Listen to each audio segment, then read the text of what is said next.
Eu vou falar uma coisa que pode soar polêmica. Para mim, não existe coquetelaria brasileira. O que acontece, existe coquetelaria no Brasil. Existe boa coquetelaria no Brasil. Existem brasileiros valorizando ingredientes nacionais. Existem pessoas trabalhando na educação, para quem sabe um dia criar esse corpo, né? Mas vamos lá, quando o Zulu trabalha um bitter com ingredientes brasileiros, valoriza esses ingredientes nas receitas dele. Quando o Bob fazia os eventinhos ali, usando uma paçoca, por exemplo, numa receita. Quando o Marquinhos Félix fala das origens dele e usa isso na coquetelaria dele. Quando você fala de mixologia com ingredientes brasileiros nos seus cursos. Quando eu vendo produto com bebida marginalizada, a gente não faz coquetelaria brasileira. Nós somos pedaços que ali um dia podem tangenciar o que é verdadeiramente uma coquetelaria brasileira.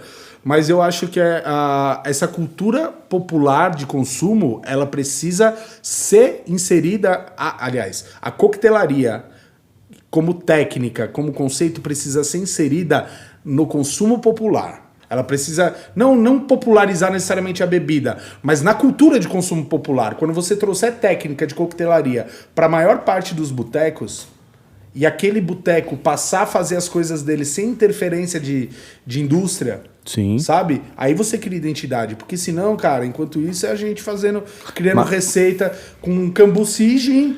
Mas aí você está considerando que a coquetelaria brasileira ela precisa ser popular para existir. Não, ela não precisa ser popular para existir, mas ela precisa estar inserida na cultura de consumo popular. Tá, como o rabo de galo Talvez, Maria Mole, a caipirinha. Quando a gente traz rabo de galo pro público a batida, a gente tá falando... Não, eu tô pensando em um povão. Isso. A questão é trazer a coquetelaria, ou seja, técnica de preparo, consciência dos produtos que tem, saber o que são as coisas... para dentro do boteco. É o caminho contrário da gourmetização. Vamos debater! Eu vejo coquetelaria, e aí, desculpa, eu te cortei? Não, pode. Eu vejo coquetelaria como um conjunto de fatores que distingue o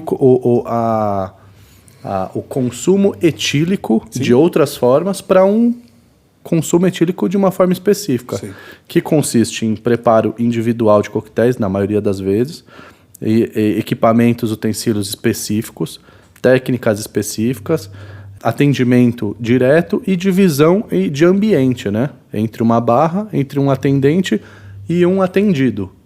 E a gente tem uma série de receitas, né? Desde 1900 e vamos pensar em 20, 30, que foram se desenvolvendo aí. Pensando principalmente aí em batidas... caipirinhas, Maria Mole, rabo de galo.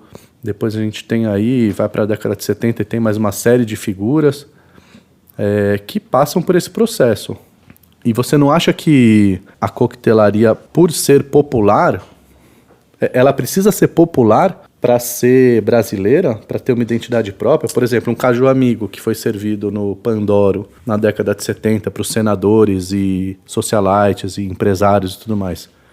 Ele não pode expressar um estilo próprio de coquetelaria? Ou se a gente comparasse com os outros núcleos de coquetelaria... Mas isso é um cenário? De Estados Unidos e Europa. Mas isso será é um cenário? O popular desses países estava consumindo os mesmos coquetéis que a gente tem registrado em livros? Ou não foi a caneta que escreveu a história? Cara, eu acho que não. Eu acho que a questão aí não é necessariamente a popularidade e o tipo de pessoa que consome. Não popularidade, né? A popularização, né? O povo consumindo, a massa consumindo. Sim, porque se for se for para os Estados Unidos nessa época, o nego tomava pileque, shot, essas coisas, né?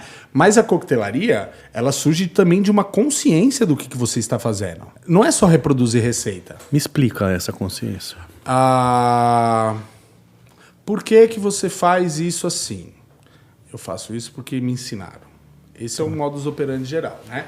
Quando você passa a ter uma categoria toda que trabalha conscientemente, pensando na coquetelaria, pensando nas misturas de forma consciente, pensando no serviço, na hospitalidade de forma consciente, e você instrumentaliza essas pessoas para que elas trabalhem criando identidade própria, sem tanta interferência da indústria, você tem uma coquetelaria local, tá? Senão ela...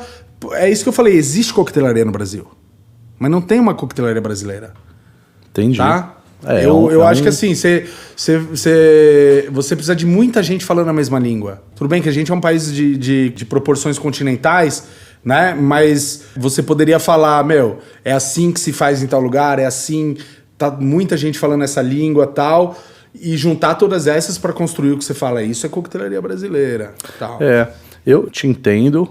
Cara, quando a gente quer trazer, vai usar taça, todas essas coisas, é tudo muito de fora, né, cara? É tudo muito referência de fora. De fora, né? A gente compra uma história de fora que a gente nem sabe se existiu. As garrafadas, sabe, estavam aí o tempo todo disponível e ninguém nunca usou. Mas a garrafada não é coquetelaria. Sim, mas ela é um instrumento que pode ser utilizado na coquetelaria. E a garrafada, ela dá uma questão de identidade, porque a garrafada é feita com o que está disponível no local. Sabe? Entendo. É polêmico. É polêmico demais. Eu acho que assim, a coquetelaria ela se desenvolveu sem se preocupar com o que ela era. E chegou uma fase que a gente teve acesso a tanta informação que a gente teve que começar a organizar esse conteúdo e a criar teoria sobre a coisa. Separar nas caixinhas. Eu não acho que ninguém lá em Kentucky, em Massachusetts, também não. Paris, tava cagando pra tudo isso aí. Falou, eu vou servir o meu cliente aqui, pronto, dá essas moedas aqui e vai passar bem pro raio que os parta. E aí a gente aqui fica tentando teorizar sobre quanto ele categorizava isso tudo, tinha acesso ou não. Mas a gente... Mas pra você falar de coquetelaria, você tem que ter coquetelaria. O que é coquetelaria? A coquetelaria é um conjunto de elementos que você se utiliza ali, desde história da bebida, desde técnica de preparo, feito de forma consciente, de técnicas de hospitalidade, de recepção. É você fazer todas essas coisas de forma consciente. Aí você está praticando coquetelaria, você está usando uma série de recursos já estabelecidos para praticar uma espécie, uma modalidade de arte. E senão você só tem esses instrumentos, e é o que a gente tem hoje no Brasil. Você tem ingredientes brasileiros, você tem drinks brasileiros. Eles estão desconexos, né? Eles estão desconexos, eles não se conversam. Não existe uma realidade ali, né? Eu concordo com você nesse ponto. A gente precisa discutir esse assunto a fundo, e para lá para frente, sei lá quando na vida, pensar em concretizar uma teoria sobre isso, né? A gente tem que descobrir Brasil antes de tudo. A gente tem tanta coisa que a gente não sabe antes e já tá... não eu e você aqui, né? Mas a gente já tá colocando em caixinhas do que é ou não é desse país como um todo, e que a gente ainda nem se permitiu olhar para a dimensão que é esse país continental. Sim. Que cabe uma Europa e um Caribe inteiro, e a gente continua falando de pequenos bairros, né? Como se fosse o todo. Oceania, Europa e mais um continente, a sua escolha. Concordo. À disposição, né?